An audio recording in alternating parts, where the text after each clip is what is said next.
पहले जा हमरे माई खबर लेके आवे तब मैं खाब खाना। ए लनकौआ ए सर्वेसवा दोनों मिले ले जा के पहुना के मड़ैया में गरिया मार दिए त ये बतिया कहा था कि गरिया मराई तब जइया।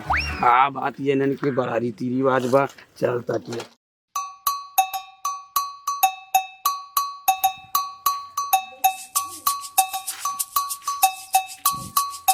अरे हमर माई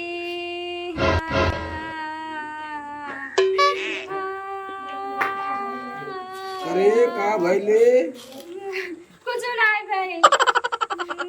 काहे रोवत अटी त? का भाई कुछ नहीं भाई। अरे कुछ बताइबी? साल भर हो गेल बिया भइले हमर माई दे तक को बार खबर लेला।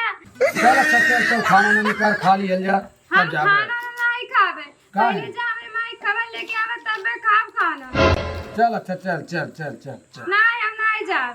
अच्छा ठीक बना जाबे तो जाके घर वर कमो कैली हम जात टी पैसा वैसा तब देखत टी अब। हाँ चल पैसा वैसा बा ठीक बा हम जात टी। ठीक बा जाए त हमरे माई 2 किलो आम तूर के लेके चल जाए। ठीक अच्छा डारी माई। ठीक बा तू लेता टी।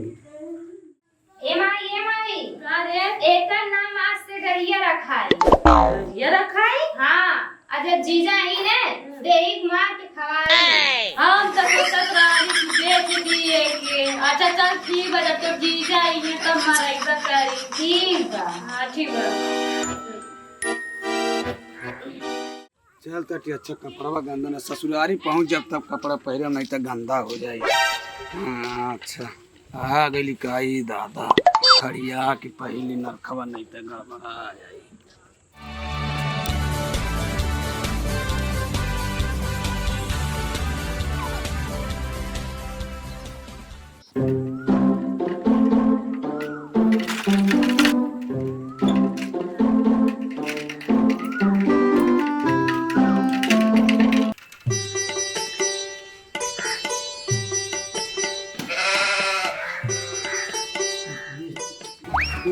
हो अरे तो पूरा घरा खाली खाली लौकता।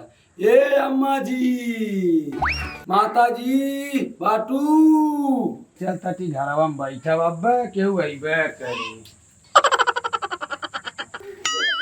माता जी नमस्ते। अरे खुश रहा बाबू खुश रहा। बैठा।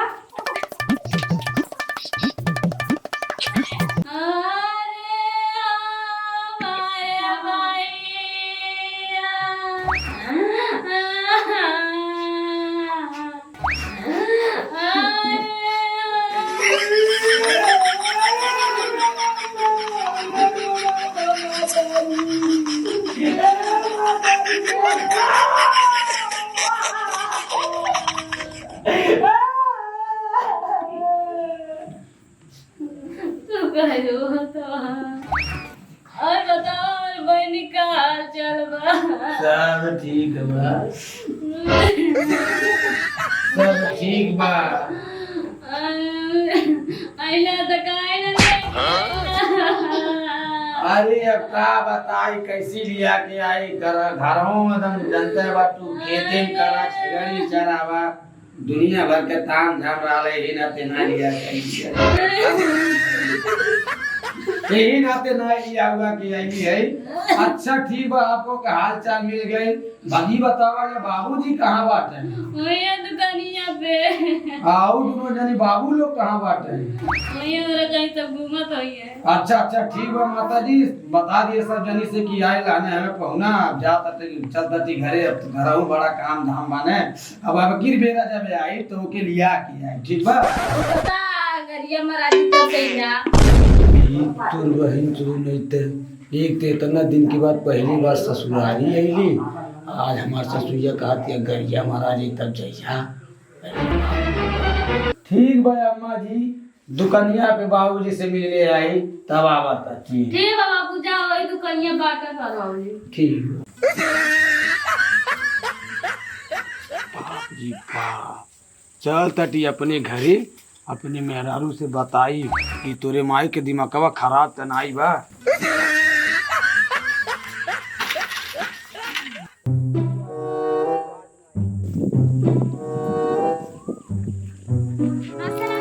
अरे खुश खुश रहा। कहाँ से हो? कहाँ है? अरे आई लाली है मिली। और सब ठीक बा? हाँ एकदम ठीक आ बा। दीदी हमार ठीक या? एकदम ठीक दीदी है। आई है का? नहीं नहीं हम यहीं अकेला आई लाली है जा सकती है। अरे जीजा आज रुका गरिया मराई तब जइहा।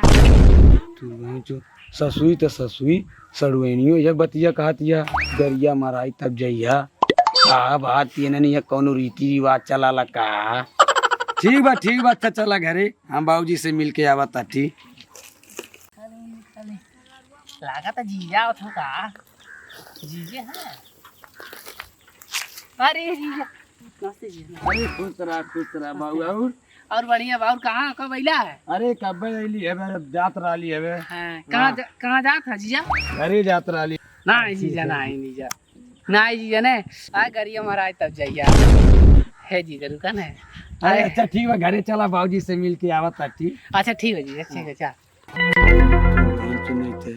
ससुइयो ये बतिया कहतिया सड़ुआनियो ये बतिया कहतिया सरवा मिलतियो ये बतिया कहता कि गरिया मराई तब जइया का बात ये नन के बड़ा रीति रिवाज बा चलता टिया। अरे बाबूजी नमस्कार। खुश रहा। देखो खाता था। और बताओ बाबू का हाल चाल बा? एकदम ठीक बा कौनो दिक्कत नहीं बा। बड़ा दिन के बाद आवा ताता। का करी बहनी का हाल चाल बा? बहू के ठीक बा। पानी उनी पी लिहल जा? अरे पियली है घर में पानी। गुटका उटका खा लिहल जा? गुटका खा लिहल जा? बीड़ी पी लिहल जा? अरे अच्छा ठीक बा धरा यहीं बा खा लिहल जा? ठीक बा धरल जा बा खाता ठीक। और बतावल जा? और सब ठीक बा? हमारो तबीयत पानी ठीक बा। ठीक बा तब। कब आज हो गए सबसे मिलू ले ली अब जा तटी घरे। ना बाबू आज ने जा बयान जाए। ए ननका हुआ ए सर्वेसवा दोनों मिले ले जा के पहुना के मड़ैया में गरिया मार दिए त। बाबूजी चला तटी। ना बाबू ना जा। ना बाबू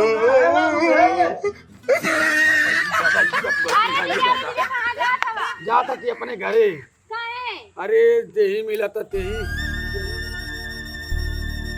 अरे बाप रे बाप अब हम ना रुका भी। कहाँ है जीजा का भाई है? अरे जेही मिला था तेही कहा था का कहा था? कि गरिया मराई तब जइया। अरे जीजा तू समझला नहीं? और जन खसियुआ बैठी घरा वही नाम है गरिया। उहे जब कटी तो उहे खवाई और उहे खाए बा। हम तो जनली की दूसर कुछ रे दादा। हाँ तब कहा था का बार की गरिया मराई तब जइया गरिया मराई तब जइया। अच्छा चला चलल जा अब जब गरिया मराई तब जा चला आके तब जा।